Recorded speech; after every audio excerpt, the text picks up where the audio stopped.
कि किस मुंह से ये लोकतंत्र की बात करते हैं, किस मुंह से ये मीडिया के बहिष्कार की बात करते हैं। आपने तो मीडिया को कुचल के रख दिया था। अडवाणी जी कहते हैं ना, एक ऐसा कानून लेके आई थी वो कि जिसमें कोई मुकदमा नहीं, कोई सुनवाई नहीं, और विश्वास कीजिए देश के हजारों हजार लाखों राजनीतिक कार्यकर्ता, मीडिया, प्रेस, तमाम लोगों को जो है जेल में ठूंस दिया गया। और वो कि आप सोचिए कि एक अदना सा एसडीएम या सिटी मजिस्ट्रेट, जिसको कि अखबार के बारे में, प्रेस के बारे में, मीडिया के बारे में कखा गगा भी नहीं मालूम, वो आता था, ये फैसला करता था कि क्या जाना है क्या नहीं जाना है। हालांकि मैंने ऐसे भी देखा है, ऐसे भी लोगों को देखे हैं जिसको कहते हैं आज गोदी मीडिया कहते हैं, सच्चाई तो वो थे वो लोग। वो क्या दरबारी थे, और दरबारी क्या थे, वो मलाई उनको मिला करती थी। और उन्होंने जो सर्वे करवाए थे, और जब देश में शायद 9 जगहों पे जनता पार्टी का शासन था, एक साथ सभी राज्य सरकारें बर्खास्त कर दी गई ये कह करके कि केंद्र में जब विपक्ष का केंद्र में जब कांग्रेस है तो ये लोग कैसे सत्ता कर सकते हैं, इनको सत्ता से रहने का हक नहीं है।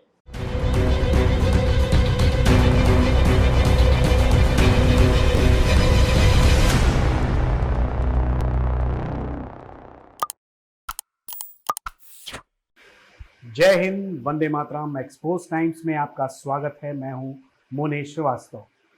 आज का विषय है मीडिया को लेके और इंडी अलायंस को लेके। इंडी अलायंस ने यानी INDIA ने एक घोषणा पत्र जारी किया है जिसमें इलेक्ट्रॉनिक मीडिया के 14 पत्रकारों के नाम हैं। और वो नाम क्यों हैं? क्योंकि INDIA का ये अलायंस इन 14 पत्रकारों के कार्यक्रम का बहिष्कार करेगा और इनका बायकॉट करेगा। ये लिस्ट जारी की गई है INDIA गठबंधन के द्वारा। और ये क्या दर्शाता है, आज हम इस विषय पे चर्चा करेंगे। आपको याद होगा 1975 में इंदिरा गांधी की सरकार थी और इमरजेंसी लागू की गई थी, आपातकाल, जिसमें तमाम पत्रकार, एक्टिविस्ट, इन सभी लोगों के खिलाफ जम के कार्रवाइयां हुई थी, जेल भेजे गए थे और इनका मुंह बंद किया गया था। और एक बार फिर सत्ता में न रहते हुए कांग्रेस और उसके गठबंधन के जो दल हैं वो मीडिया के बहिष्कार का एक नया फलसफा तैयार कर रहे हैं। मीडिया का बहिष्कार किया जाना कितना सही है, कितना गलत है, ये एक विषय है और इस पे हम आज चर्चा करेंगे। राजनीति और मीडिया का एक ऐसा गठजोड़ होता है जो एक दूसरे के बगैर एक कदम भी चल नहीं सकते, क्योंकि आप जानते हैं राजनीति में होने वाले हर घटनाक्रम को मीडिया ही जनता तक पहुंचाती है और उसी का बहिष्कार होगा, उसी को ब्लॉक किया जाएगा, तो ये अपने आप में एक संकट काल को दर्शाता है। ये वही इंडी गठबंधन है जिसमें शामिल कई पार्टियों के नेताओं द्वारा, मंत्रियों द्वारा सनातन विरोधी बातें की जा रही हैं, सनातन को समाप्त कर देने तक की बातें की जा रही हैं। आखिर ये कौन सी विचारधारा पनप रही है, जन्म ले रही है, ये समझना बड़ा ही जरूरी है। INDIA गठबंधन बनने के बाद से लगातार भारत में सनातन धर्म को खत्म करने की बात हो रही है। सनातन धर्म यानी भारत का मूल। तो इन सब विषयों पे हम बात कर रहे हैं पद्मपति शर्मा जी से, जिन्होंने मीडिया के उस दौर को भी देखा है जब भारत में आपातकाल लगा था, मीडिया का मुंह बंद कर दिया गया था। मीडिया को वही लिखने की इजाजत थी जो सरकार चाहती थी। और आज ये आरोप लग रहा है कि जो वर्तमान मोदी गवर्नमेंट है उनके कहे अनुसार ये जो 14 पत्रकारों की लिस्ट जारी की गई है उनके अनुसार वो पत्रकारिता करते हैं। शोध का विषय हो सकता है कि वो लोग किस तरीके से अपनी पत्रकारिता कर रहे हैं। हो सकता है कि मोदी गवर्नमेंट की महिमा मंडन में वो कुछ चीजें भूल जाते हैं या वो सवाल नहीं कर पाते हैं, ऐसा आरोप लगता है। तो INDIA गठबंधन ने ये लिस्ट क्यों जारी की है, इसके पीछे मंशा क्या है, इसकी पड़ताल हम करेंगे। और हमारे साथ हैं आज के खास मेहमान पद्मपति शर्मा जी, जो एक वरिष्ठतम पत्रकार हैं, काशी के रहने वाले हैं। पिछले 45 सालों से वो खेल पत्रकारिता से जुड़े रहे हैं। खेल पत्रकारिता में उनका एक बहुत बड़ा नाम है, लेकिन राजनीतिक पत्रकारिता में, राजनीतिक हलकों में भी उनकी अच्छी पकड़ है, अच्छी जानकारी है। पिछले 45 साल के उनके कैरियर में उन्होंने आपातकाल को भी देखा है, मीडिया के बदलते स्वरूप को भी देखा है, और वो लगातार ये बदलाव देखते आ रहे हैं। सर, बहुत बहुत स्वागत है एक्सपोज टाइम्स में। कैसे हैं सर, पहले आप ये बताइए, काफी दिनों बाद आपसे चर्चा का मौका बहुत मिला अच्छा हूँ। दर्शकों को नमस्कार। और मोनेश साहब बहुत अच्छा काम कर रहे हैं और बड़ा समसामयिक विषय आपने आज चुना है जी।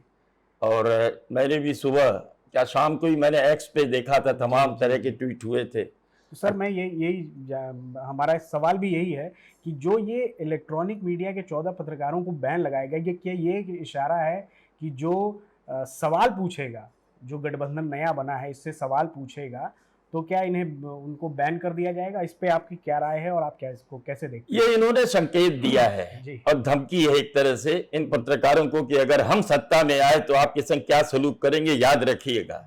सच्चाई ये है कि देखिए, कांग्रेस का जो एटीट्यूड है, कांग्रेस का जो नजरिया रहा है, मैंने कांग्रेस को बहुत करीब से देखा है, इनकी कार्यशैली को देखा है। जिस इमरजेंसी की आपने बात की, वो इमरजेंसी दरअसल आज के प्रजन्म को, आज की पीढ़ी को उसके बारे में कोई जानकारी नहीं है। सच्चाई तो यह है कि जिस लोकतंत्र की ये दुहाई देते हैं और कहते हैं कि लोकतंत्र को खत्म किया जा रहा है, उस लोकतंत्र की तो दरअसल कांग्रेस ने हत्या की थी, हत्या की थी। और किस लिए की थी जानते हैं? केवल अपनी कुर्सी बचाने के लिए जी। हमें याद है, शायद 12 जून 1975 था और हाई कोर्ट ने एक डिसीजन दिया था इंदिरा गांधी के खिलाफ कि रायबरेली के चुनाव में इन्होंने भ्रष्टाचार किया था, इसलिए इन पर प्रतिबंध लगाया जाता है और ये भ्रष्टाचार की दोषी पाई गई हैं, इनको सत्ता छोड़नी होगी जी। आप समझिए कि उसको बचाने के लिए बहुत बहुत खेल किए गए। आज न्यायपालिका पर उंगली उठाते हैं, अरे न्यायपालिका के जजों को तो अपने हिसाब से बदल दिया था जी। और सुपरसीड करके ऊपर ले आई थी वो 7 न्यायाधीश। उसमें एक ऐसे थे, शायद मुझे अगर गलत नहीं हो, रामास्वामी, जिन्होंने इनके विपक्ष में निर्णय दिया था, बाकी इन्होंने आराम से अपने पक्ष में निर्णय कराया। और 25 जून वो काली रात हम भूल नहीं सकते कि सुबह जब होती है तो समझ में आता है कि अरे आज क्या हो गया जी। अब तो लोकतंत्र खत्म हो गया, सारे आपके मौलिक अधिकार छीन लिए गए थे। ये बात करेंगे इनके मुंह में, क्या मेरी समझ में नहीं आता है कि किस मुंह से ये लोकतंत्र की बात करते हैं, किस मुंह से ये मीडिया के बहिष्कार की बात करते हैं। आपने तो मीडिया को कुचल के रख दिया था। अडवाणी जी कहते हैं ना कि जब इमरजेंसी में मीडिया पर जो थोपा गया तो कितने पत्रकार थे जो रेंगने लगे थे जी। और वो रेंगने लगे थे इसलिए कि उनको मलाई लेनी थी। लेकिन कितने पत्रकार ऐसे थे जिन्होंने एडिटोरियल पेज उस दिन खाली रखा था और उसकी सजा उनको क्या मिली? उनकी सजा उनको जेल यात्रा में मिली। मीसा एक ऐसा कानून लेके आई थी वो कि जिसमें कोई मुकदमा नहीं, कोई सुनवाई नहीं, और विश्वास कीजिए देश के हजारों हजार लाखों राजनीतिक कार्यकर्ता, मीडिया, प्रेस, तमाम लोगों को जो है जेल में ठूंस दिया गया और वो इमरजेंसी खत्म होने तक जेल में ही रहे जी। इनकी कोई रिहाई नहीं हुई थी। DIR एक था। और बनारस में भी मुझे याद आता है कि श्यामा प्रसाद प्रदीप जनवार्ता के संपादक थे जी। और उनको जो है उन्होंने जो है संपादकीय पेज खाली रखा था और नतीजा क्या निकला कि जो है उनको सुबह हालत ये थी। आप सोचिए जरा सा कि जितनी एजेंसियां उस समय थी, UNI, PTI, हिंदुस्तान समाचार और भी तमाम एजेंसियां थी जो न्यूज एजेंसीज थी, सबको खत्म करके मर्ज करके एक एजेंसी रखी गई समाचार जी। अंग्रेजी और हिंदी में दोनों के लिए, और वो समाचार ही केवल सब फीड करता था। और दूसरा हर अखबारों में क्या छपना है क्या नहीं छपना है वो सरकार की मर्जी पर निर्भर था, और सरकार की मर्जी पर भी ऐसा निर्भर था कि आप सोचिए कि एक अदना सा एसडीएम या सिटी मजिस्ट्रेट, जिसको कि अखबार के बारे में, प्रेस के बारे में, मीडिया के बारे में कखा गगा भी नहीं मालूम, वो आता था, ये फैसला करता था कि क्या जाना है क्या नहीं जाना है। हालांकि मैंने ऐसे भी देखा है, ऐसे भी लोगों को देखे हैं कि वो आए हैं बेचारे, मैं आज अखबार में नया नया गया था उस समय, तो वो कहते थे कि देखिए अगर कोई समाचार नहीं लगा तो आपका कुछ नहीं होगा, लेकिन अगर एक समाचार गलत लग गया हमारी नौकरी चली जाएगी। वो कांपते थे। तो ये एक माहौल था। आप ये सोचिए कि क्या स्थिति थी। और तो और बताएं कि जब इन्होंने इंटेलिजेंस से रिपोर्ट मांगी श्रीमती गांधी ने, तो उनको जो इंटेलिजेंस की रिपोर्ट दी गई कि आप प्रचंड बहुमत से जीत रही हैं, इस मुगालते में उन्होंने जो है चुनाव की घोषणा कर दी 77 में। और मीडिया का ये आलम था, मैं क्या नाम लूं, एक बहुत वरिष्ठ पत्रकार थे, टाइम्स मैगजीन की जो समाचार साप्ताहिक था, समाचारों का साप्ताहिक पहली मैगजीन थी वो, दिनमान, उसके एक संपादक थे। इंदिरा गांधी के समर्थन में न जाने कितने वो संपादकीय उन्होंने लिखे।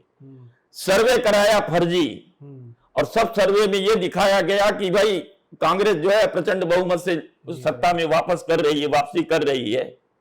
लेकिन देश का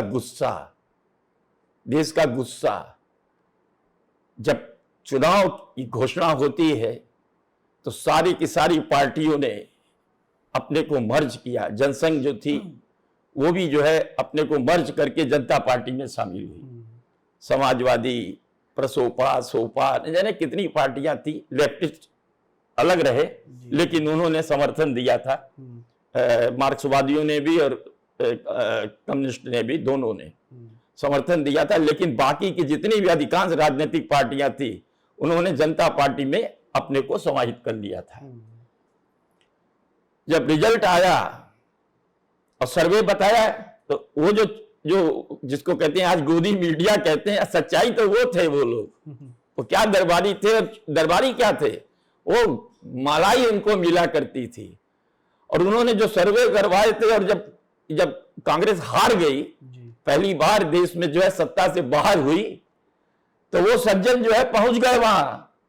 आप आश्चर्य कीजिएगा, उन्होंने क्या कहा मालूम है? 16 लाख रुपया हमारा खर्च हुआ है बकाया, वो कौन देगा?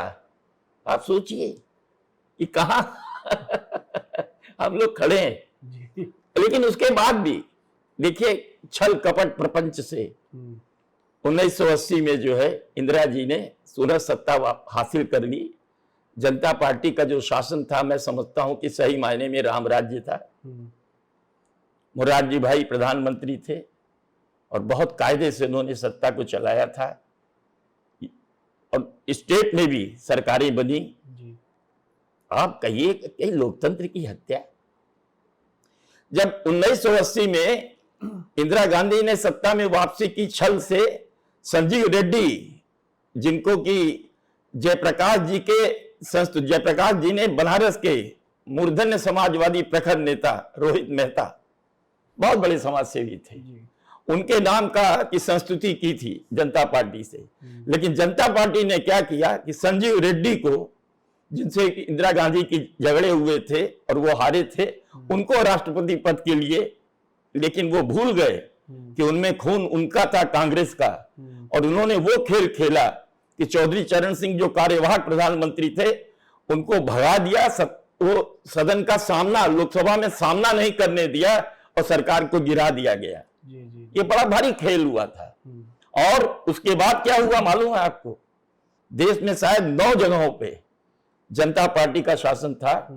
एक साथ सभी राज्य सरकारें बर्खास्त कर दी गई, यह कह करके कि केंद्र में जब विपक्ष का साथ, केंद्र में जब कांग्रेस है तो ये लोग कैसे सत्ता कर सकते हैं, इनको सत्ता से रहने का हक नहीं है, और उनको बाहर कर दिया गया, बर्खास्त कर दिया गया।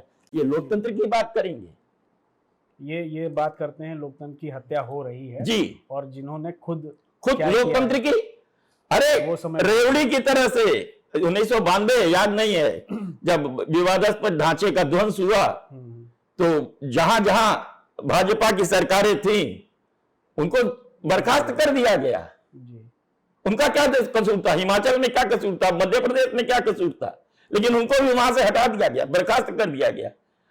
मैं पूछना चाहता हूं, विपक्ष से पूछना चाहता हूं, और एक बात मोनेश साहब को बता दूं कि आप INDIA मत कहिए, INDI, इंडी, ये जो अलायंस है वो डबल किया जा रहा है जानबूझ करके।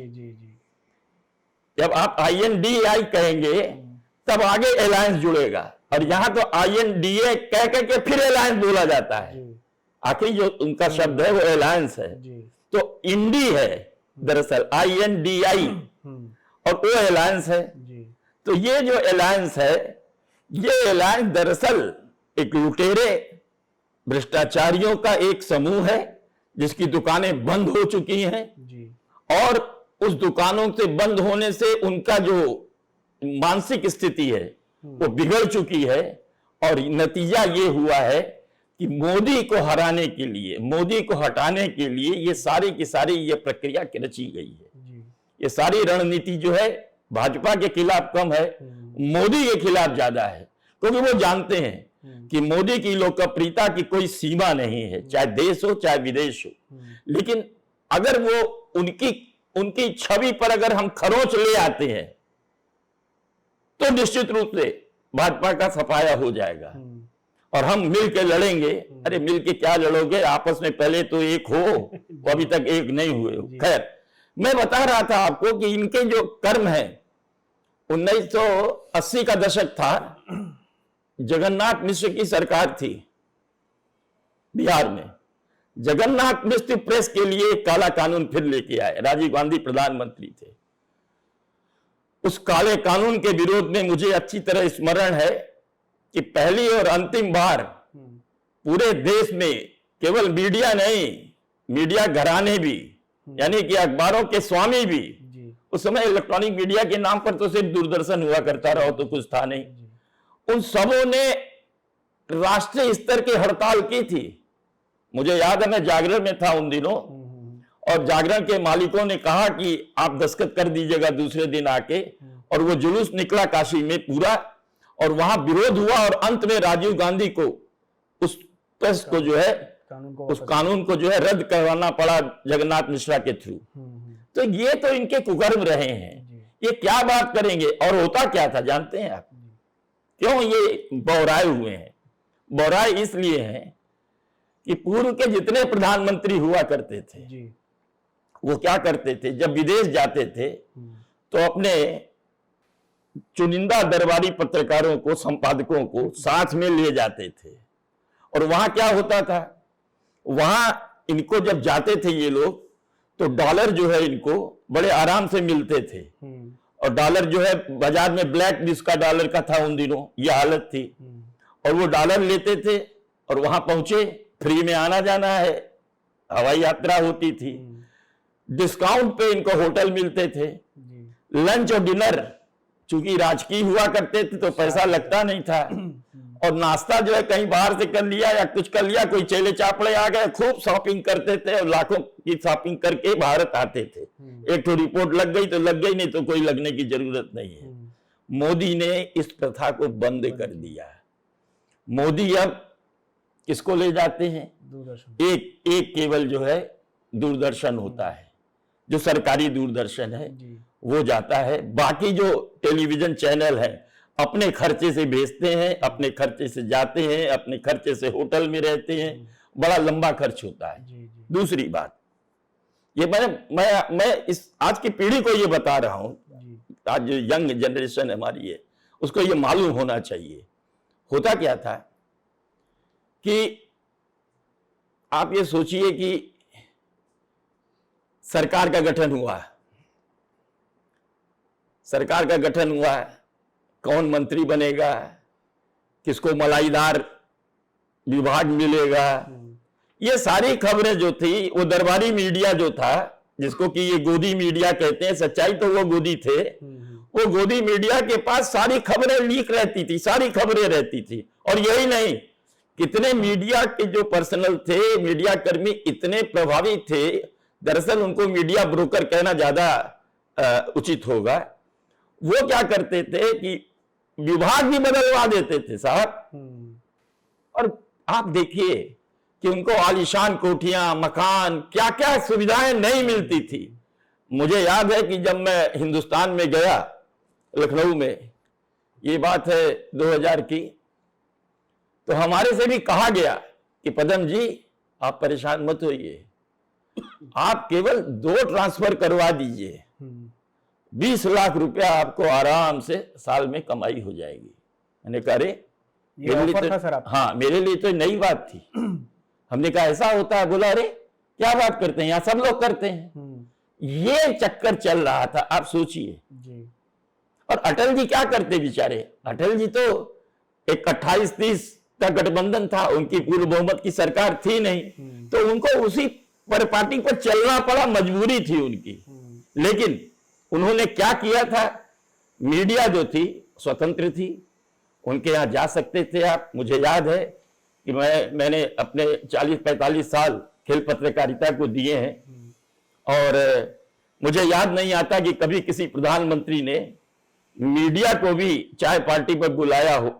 वहां भारत और पाकिस्तान का टेस्ट मैच 1999 में हुआ था, उन दिनों में अमर उजाला में था, तो वहां कवर कर रहा था, और प्रधानमंत्री निवास से इनविटेशन आया।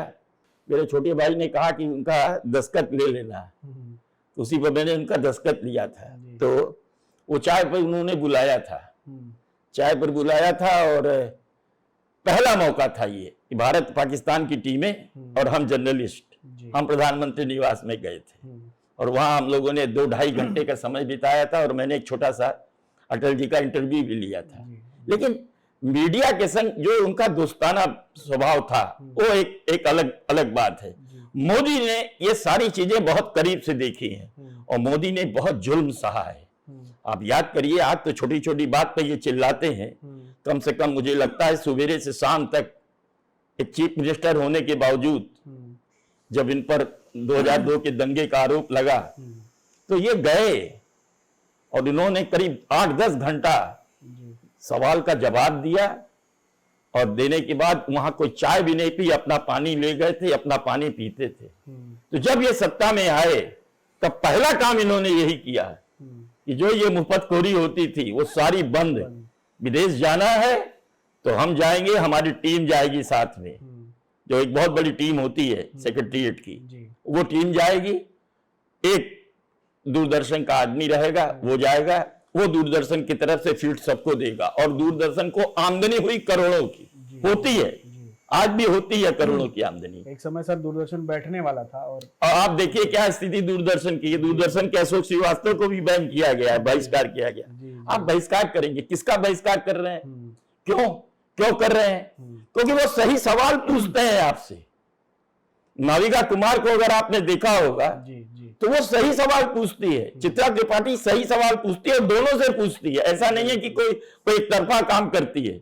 और दूसरी चीज, आप ये बताइए कि इतने सरकारों के गठन हुए प्रदेश में, सरकारों के कैबिनेट में बदलाव हुआ, कई तरह के काम हुए, और अटकलें लगी, किसको टिकट मिल रहा है, किसको नहीं मिल रहा है, आप ये देखिए। लेकिन जो अटकलें थी मीडिया की, वो अटकलें कभी भी सही साबित नहीं हुई। मोदी है, उन्होंने क्या दिया कि आज सब मीडिया चारों खाने चित।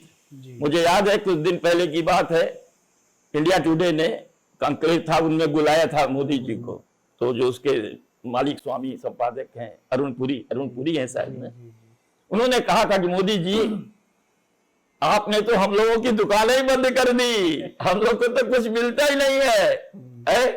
तो हंसने लगे। तो सवाल ये है, इनका कष्ट क्या है? दुकानें बंद। इनका कष्ट ये है कि ये मीडिया जो है मोदी का भोंपू बन गया है, जो कि सरासर 101% गलत है।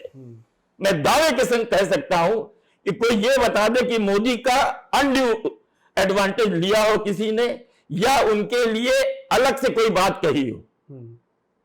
कौन? अब सुशांत सिन्हा आप देखिए, नवभारत टाइम्स नवभारत के सुशांत सिन्हा, वो तो कोई डिबेट कराते ही नहीं है, वो तो किसी को बुलाते नहीं है, वो तो सीधे सीधे न्यूज पाठशाला समाचार देते हैं। उनको बैन करने का क्या तुक है? उसमें तो कांग्रेस की पोल खोलते हैं, लेकिन नहीं, उनको क्यों? क्योंकि वो सही बात बोलते हैं जी। वो एक अंदाजे बयां उनका डिफरेंट है। तो ये स्थिति है। आमिष देवगन है, आमिष देवगन बहुत खरी खरी बात करता है और मुझे बहुत अच्छा लगता है। इस समय इंडिया में टॉप पे चल रहे। क्यों चल रहे? आप दर्शक के लिए हैं, आप किसी पार्टी विशेष के लिए नहीं है। और किस तरह की खौरही भाषा का इस्तेमाल करते हैं। आज सपा अपने को बहुत बड़ी बात करती है, वो भूल गई सपा। वो हरा कुर्ता आकर के अंड बंड बोलता है, एक जनरेटर की तरह चलता है। कोई भी डिबेट होता है, महंगाई बहुत बढ़ गई है, फलाना हो गया, ढिमाका हो गया, ये हो गया, चाहे कोई भी विषय हो, आप इस पर चर्चा नहीं करते। अरे वो थोड़ी चर्चा कर रहे हैं, चैनल ने वो जो विषय रखा है उस पर चर्चा हो रही है। लेकिन वो बेचारे भूल गए कि उनके आका समाजवादी पार्टी के प्रवर्तक जन्मदाता मुलायम सिंह यादव, उन्होंने कम से कम मुझे याद आता है अपने मुख्यमंत्रित्व काल में एक 30, 35, 40 पत्रकारों को रेवड़ी की तरह लाखों रुपए बांटे थे। अगर उसकी जांच आज हो जाए तो वो कहां खड़े होंगे आप बता नहीं सकते। रेवड़ी की तरह रुपए, किसी को 10 लाख, तुम्हारे बाप का पैसा नहीं था। और उनका जो राजकुमार 2:30 बजे सो के उठता था, कितनी बार सेक्रेटरीट में गया है जी।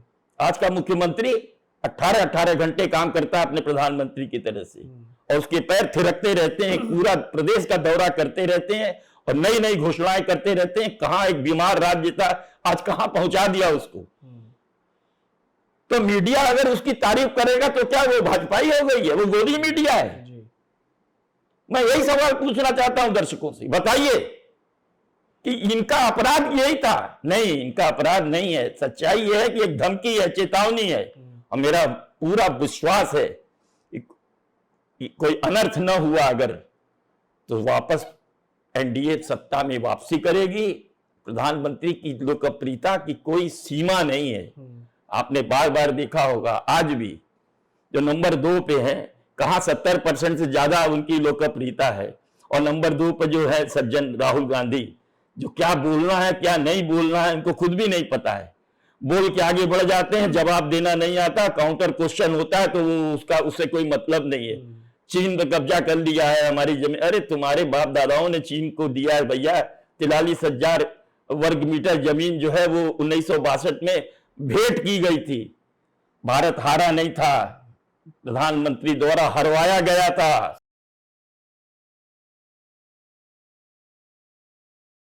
कि जो जब यहाँ G20 हो रहा था भारत में, उस समय राहुल गांधी यूरोपियन कंट्रीज में जाके वहाँ पे फिर वही राग अलापते हैं, एंटी इंडिया, चाइना के फेवर में बोलना, जो अभी लेटेस्ट घटनाक्रम हुआ।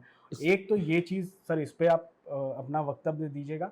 दूसरा, जो इंडिया बनाम भारत हो गया है, एक नया एक विवाद शुरू हुआ है,